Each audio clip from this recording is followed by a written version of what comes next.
A year that began with Messi picking up the Ballon d'Or, 2013 saw several iconic figures leave the beautiful game.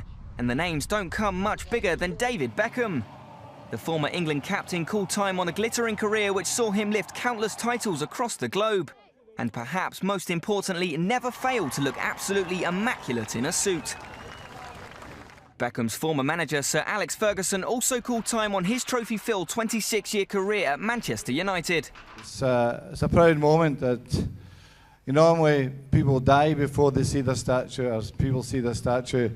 I'm outliving death. Straight into the Manchester United hot seat was Everton manager David Moyes, who expressed his pride at being appointed the boss. So I didn't get a chance to say yes or no.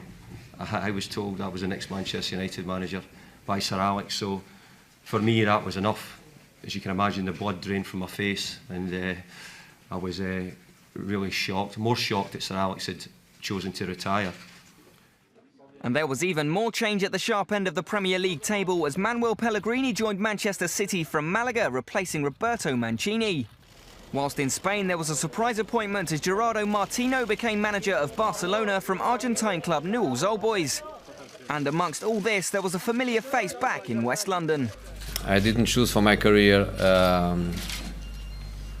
a comfortable position because I'm returning to a house where I was happy and I was successful, and where the fans love me. No, I'm coming exactly with the opposite perspective. In terms of domestic success, Qatar-owned PSG lifted their first title for 19 years, and their main man assessed the significance of their success. Feels more nicer when you go through a hard year and at the end you will become a champion, that all the hard work you put behind you and now you can celebrate.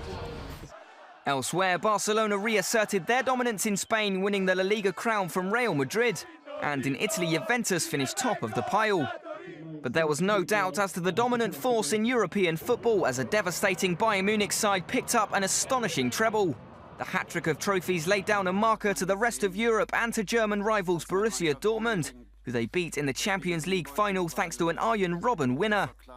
There were more titles to be distributed across the globe as Nigeria lifted the African Cup of Nations trophy for a third time, beating Burkina Faso in the final. On to a different continent, and Scolari's Brazil won the Confederations Cup, beating Spain in the final, giving the World Cup host nation great hope for the tournament next summer. Whilst in the Copa Libertadores, South America's equivalent of the Champions League, it was Ronaldinho and Atletico Mineiro who picked up the trophy.